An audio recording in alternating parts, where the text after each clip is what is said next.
Bulletin में सबसे पहले आपको बताएं कि इस्लामाबाद हाई कोर्ट ने बानी पीटीआई से मंगल और जुमेरात 2 दिन की मुलाकात बहाल कर दी, लेकिन मुलाकात के बाद मीडिया टॉक ना करने का भी हुक्म दे दिया। बानी पीटीआई की जेल मुलाकातों से मुतालिक दरख्वास्तों पर चीफ जस्टिस सरफराज जोगर, जस्टिस अरबाब मोहम्मद ताहिर और जस्टिस मोहम्मद आजम पर मुश्तमिल इस्लामाबाद हाई कोर्ट के लार्जर बेंच ने समाअत की। वकील जेल सुपरिटेंडेंट ने कहा कि दिसंबर तक SCOPs के तहत जेल मुलाकातें कराई जाती रहीं।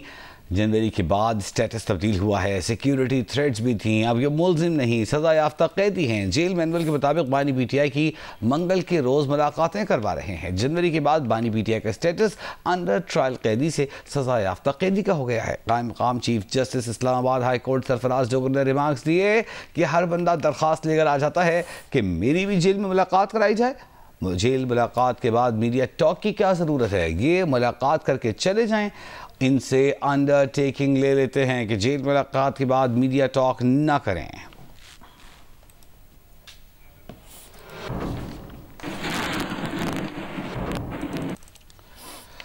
अहम खबर सामने आ रही है और वो ये है कि हुकूमत ने दरख्वास्त की थी IMF से कि रियल स्टेट पर जायदाद के लेन देन पर टैक्स की शरह कम की जाए, लेकिन IMF ने जायदाद लेन देन की टैक्स शरह कम करने से इनकार करते हुए FBR की दरख्वास्त मुस्तरद कर दी है।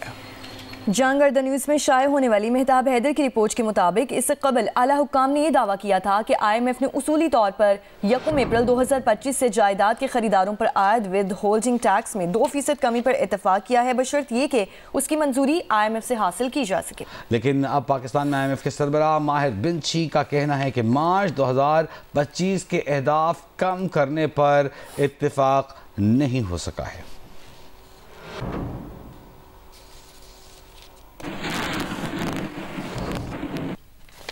और अभी आपको बताएं कि वज़ीर आज़म शहबाज शरीफ ने कहा है कि बिजली निर्खों में कमी से मुतालिक पैकेज तैयार किया जा रहा है, ऐलान जल्द कर दिया जाएगा। पावर सेक्टर में इस्लाहात की बदौलत आवाम को बिजली की कीमतों में मजीद रिलीफ फराहम करेंगे। पावर डिवीजन के उमूर पर जायज़ा इजलास से खिताब करते हुए वज़ीर आज़म का कहना था कि काबिल तजदीद तवानाई का फ़रोग़ हुकूमत की तरजीह है।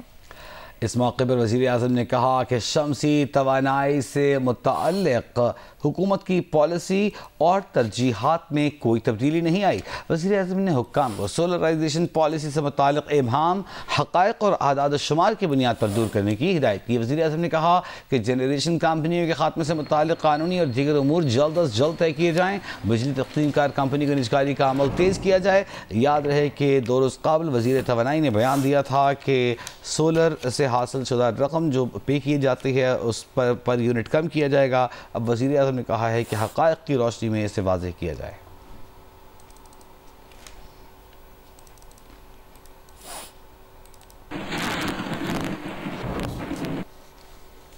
और अब चीनी का मामला।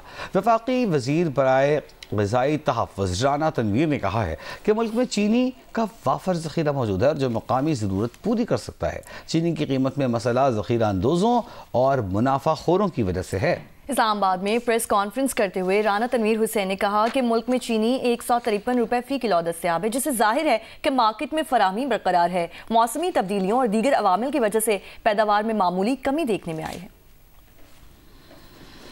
कुछ दिनों से ऐसी खबरें फैलाई जा रही हैं कि शायद चीनी की कीमतें जो है वो बहुत ही बढ़ गई हैं। कुछ पैनिक किस्म की जो चीज़ें हैं वो माहौल क्रिएट किया जा रहा है, जिसकी मैं बिल्कुल सख्ती से तरदीद करता हूँ और ना ये हम कीमतें बढ़ने देंगे।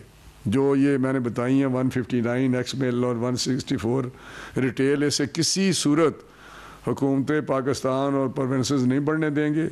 सूबों के साथ मिल के हम काम कर रहे हैं और सख्त एक्शन लेंगे इस पर। जो शुगर की एक्सपोर्ट की बात करते हैं तो मैंने बाज़ अखबारात में पढ़ा कि वहाँ तसद दिया जा रहा है कि शायद पिछले साल हुकूमत ने एक्सपोर्ट की थी, उसकी वजह से शायद प्राइसेस बढ़ी हैं।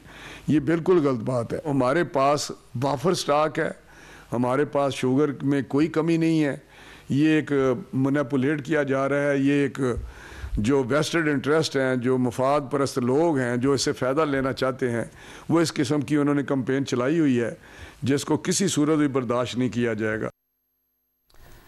अक़वाम मुत्तहिदा की आलमी मौसमियाती तंजीम वर्ल्ड मेट्रोलॉजिकल ऑर्गेनाइजेशन WMO के मुताबिक 1970 से 2021 तक मौसमियाती आफात से आलमी मईशत को $3 ट्रिलियन से जायद का नुकसान हुआ और 20 लाख से ज्यादा जानें ज़ाया हुई। 23 मार्च को वर्ल्ड मेट्रोलॉजिकल डे पर सेक्रेटरी जनरल WMO ने कहा कि अगरचे जानी नुकसान में कमी आई है मगर मौशी नुकसानात बढ़ रहे हैं। 2024 में पहली बार दुनिया का दर्जा हरारत सनती दौर से पहले के दर्जा हरारत से 1.5 सेल्सियस से ज़्यादा रिकॉर्ड किया गया है, जो मौसमियाती शिद्दत में इजाफे की निशानदेही है। WMO ने अर्ली वार्निंग फॉर ऑल के तहत 108 ममालिक में मौसमियाती वार्निंग सिस्टम की तरक्की को सराहा, लेकिन मजीद इक़दाम की ज़रूरत पर जोर दिया। अक़वाम मुत्तहिदा के सरबराह अंतोनियो गुतेरेस ने हुकूमतों, कारोबारी इदारों और बरादरियों के दरमियान ताउन बढ़ाने और माली वसाइल में इजाफे की अपील की है।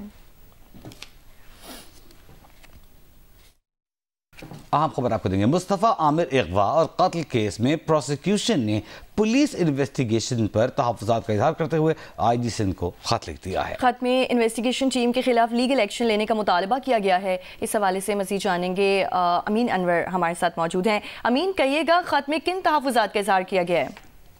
जी बिल्कुल, प्रोसिक्यूशन की जानिब से हमारे ज़राए के मुताबिक एक खत IG सिंध को लिखा गया है जिसमें जो इन्वेस्टिगेशन का तरीकाकार है उस पर तहफ़्फ़ुज़ात का इजहार किया गया है। ख़ासतौर पर जो गाइडलाइंस दी गई थी तफ्तीशी अफसर को, इस हवाले से जो है वो कहा गया है कि उन पर अमल दरामद नहीं किया गया और जिस तरह पहले मुल्जिम शराज का 164 का बयान कंडक्ट कराया गया और उसके बाद मुल्जिम अरमगान का जिस तरह 164 का बयान कलमबंद कराया गया है, उससे पहले प्रोसिक्यूशन को एतमाद में नहीं लिया गया है। अमीन एक मिनट ठहरिएगा, प्रोसिक्यूशन और इन्वेस्टिगेशन आपस में लड़ेंगे तो फायदा तो मुल्जिम को होगा। मुद्दई सुस्त गवाह चुस्त वाली सूरत हाल क्यों बना रही है आपस में लड़कर इन्वेस्टिगेशन और प्रोसिक्यूशन? जी बिल्कुल, ज़राए के मुताबिक इस बात की तस्दीक हुई है कि अरमगान के 164 के बयान से पहले प्रोसिक्यूशन को ना तो इस हवाले से आगाह किया गया और ना ही उनसे कोई डिस्कशन की गई कानूनी निकात पर कि इसके क्या असरात मुरतब होंगे कि अगर 164 के बयान में मुल्जिम डिक्लाइन करता है या कन्फेस करता है। तो इस हवाले से जो पहले भी कुछ गाइडलाइंस जो है वो प्रोसिक्यूशन ने जारी की थी इस केस की तफ्तीश के लिए, उस पर भी अमल दरामद नहीं किया गया। प्रोसिक्यूशन ज़राए ने यह दावा किया और अब IG सिंध को खत लिखा गया है कि इस केस को जिन इन्वेस्टिगेशन अफसरान ने खराब किए हैं उनके खिलाफ कार्रवाई की जाए। जी बहुत शुक्रिया अमीन अनवर आपका।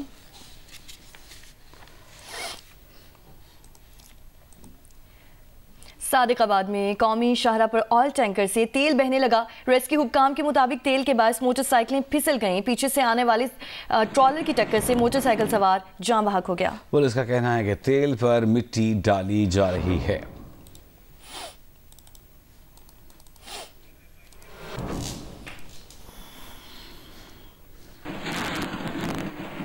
और आपको बताएं, पाकिस्तान और न्यूजीलैंड के दरमियान 5वां और आखिरी T20 मैच बुध को खेला जाएगा। पाकिस्तान टीम आज आराम करेगी जबकि कल वेलिंगटन में प्रैक्टिस करेगी। पाकिस्तान और न्यूजीलैंड के दरमियान 5वां और आखिरी मैच बुध को खेला जाएगा। मैच के लिए पाकिस्तान क्रिकेट टीम माउंट मोगानोई से वेलिंगटन पहुंच गई। कौमी स्क्वाड आज आराम और कल से प्रैक्टिस का आगाज करेगा। न्यूजीलैंड को सीरीज में 4-1 की बढ़तरी हासिल है। दूसरी जानिब पाकिस्तान का वनडे स्क्वाड भी न्यूजीलैंड पहुंच गया। कप्तान मोहम्मद रिजवान समेत 9 खिलाड़ी नेपियर पहुंचे। न्यूजीलैंड और पाकिस्तान के दरमियान वनडे सीरीज का आगाज 29 मार्च से होगा। अहम खबर आपको देंगे, बांग्लादेश क्रिकेट टीम के साबिक कप्तान तमीम इकबाल को मैच के दौरान अचानक सीने में शदीद तकलीफ उठी, उन्हें फौरी अस्पताल मुंतकिल किया गया और बांग्लादेशी मीडिया बता रहा है कि तमीम इकबाल को दिल का दौरा पड़ा है। उनकी तबीयत शदीद नासाज है। तमीम इकबाल ढाका प्रीमियर लीग का मैच खेल रहे थे, उसी दौरान उनके सीने में तकलीफ हुई। तमीम इकबाल को फौरी तौर पर करीबी हॉस्पिटल पहुँचा दिया गया जहाँ उनकी तबीयत इंतहाई नासाज बताई जा रही है।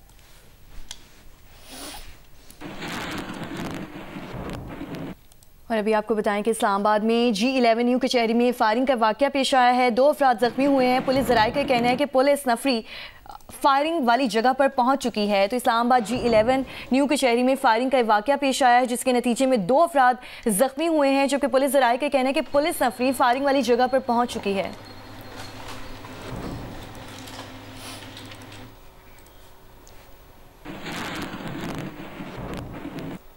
अफगान हुकाम के मुताबिक अमरीका ने 3 सीनियर तालिबान रहनुमाओं बशमूल सिराजुद्दीन हक्कानी पर आए इनामी रकम खत्म कर दी।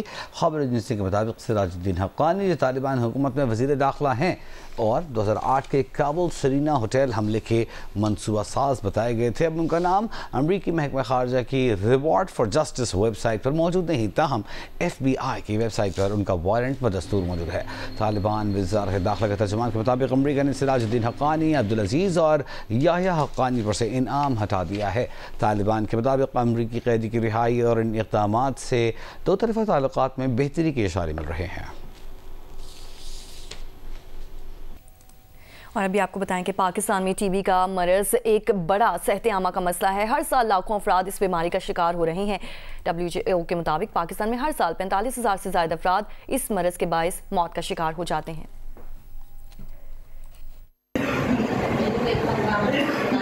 ट्यूबरक्लोसिस या टीबी एक ऐसी बीमारी है जो फेफड़ों को मुतासिर करती है। खांसी, बुखार, वजन में कमी और सांस लेने में दुश्वारी जैसी अलामात पैदा करती है। यही नहीं बल्कि टीबी का मर्ज छींकने और खांसने की सूरत में एक फर्द से दूसरे में भी मुंतकिल हो जाता है। लिहाजा बर वक्त तशखीस और इलाज से न सिर्फ इस बीमारी पर काबू पाया जा सकता है बल्कि इस बीमारी के फैलाव का भी तदारुक किया जा सकता है। इस मर्ज के हामिल अफराद की बड़ी तादाद ऐसी है जिन्हें मर्ज के बारे में आगही नहीं होती। बलगम बहुत आ रहे हैं, खांसी भी बहुत है। मैं इधर आया हूँ हैदराबाद में टेस्ट करवाना। हरीश मेरा बेटा है, उसको छाती की तकलीफ थी, सीने में जलन थी और खांसी थी बहुत। खांसी के बाद इसको बलगम बहुत आने लगे, तो फिर हमने बोला कि इसके चेक वगैरह कराए, इसके टेस्ट कराए। तो फिर वहाँ टनो गुलाम नहीं से हमें यहाँ हैदराबाद का काम होता है, बाहर जाने का काम होता है, तो इसकी धूल वगैरह उड़ती है, तो इससे जो है ना मट्टी वगैरह से सांस की तकलीफ हो जाती है और टीबी की वगैरह की शिकायत हो जाती है धूल वगैरह से। मिट्टी जम गई थी, टीबी हो गई। टीबी होने का 4 महीने से दवाई ले रहे हैं, फ़र्क है बहुत, अल्लाह का शुक्र है। टीबी कंट्रोल प्रोग्राम सिंध की एडिशनल डायरेक्टर डॉक्टर समरीन का कहना है कि एक साल में 1,19,000 से ज़ायद टीबी के मरीजों की तशखीस हुई है। कई इलाके ऐसे हैं जहां मर्ज की स्क्रीनिंग में मुश्किलात का सामना करना पड़ता है। हमने जो तशखीस किए हैं पिछले साल वो 1,19,000 कुछ पेशेंट तशखीस किए हैं। कराची के अमाड़ी है, कराची वेस्ट है, कश्मोर में नहीं पहुँच पाते। तो इस तरह के इलाके हैं जहाँ पे कोई हमें मुश्किलात दरपेश हैं। थरपारकर में है, वहाँ पे बहुत दूर दूर लोग बसे हुए हैं। तो इस तरह के हमारे इलाके हैं जहाँ पे हम लोग कोशिश कर रहे हैं, हमारी स्क्रीनिंग वेन्स हैं वो ले जाके। माहिरीन तिब का कहना है कि अगर बर वक्त तशखीस और मुकम्मल इलाज किया जाए तो टीबी को जड़ से ख़त्म किया जा सकता है। कैमरामैन गाजी शकील के साथ अली नईम, जियो न्यूज़, हैदराबाद।